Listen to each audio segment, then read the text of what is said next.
જૈન ધર્મના 24મા તીર્થંકર ભગવાન મહાવીરનો જન્મદિવસની વિસનગર ખાતે ભવ્ય ઉજવણી કરવામાં આવી। સમગ્ર શહેરમાં મહાવીરનો રથયાત્રા કાઢવામાં આવી હતી। જૈન સમાજના લોકો મોટી સંખ્યામાં જોડાયા હતા।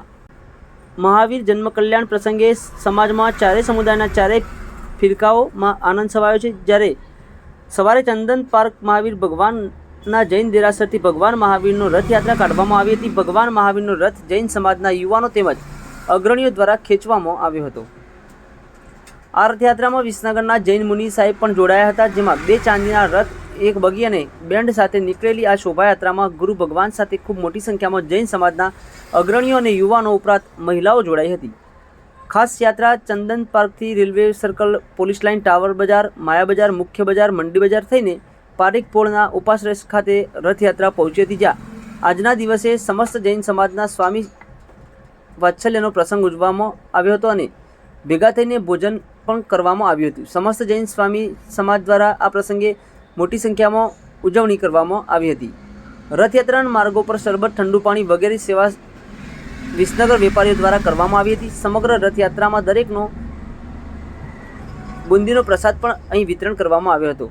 આ ભગવાન મહાવીરના પંચશીલ સિદ્ધાંતો અહિંસા, સત્ય, અસ્તેય, બ્રહ્મચર્ય અને અપરિગ્રહનો સંદેશ લોકો સુધી પહોંચાડવામાં આવ્યો હતો।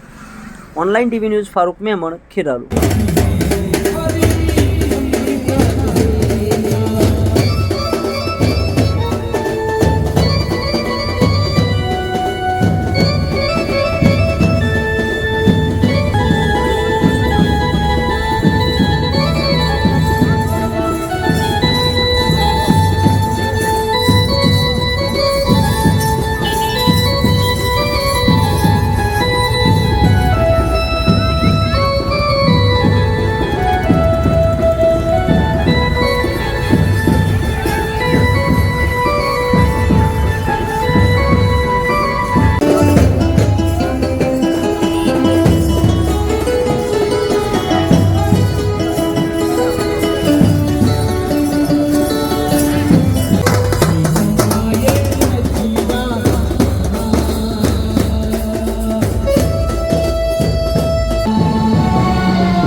આખો દિવસ મહાવીર જન્મ કલ્યાણક નિમિત્તે આજે વિસનગર જૈન સમાજ ઉજવશે।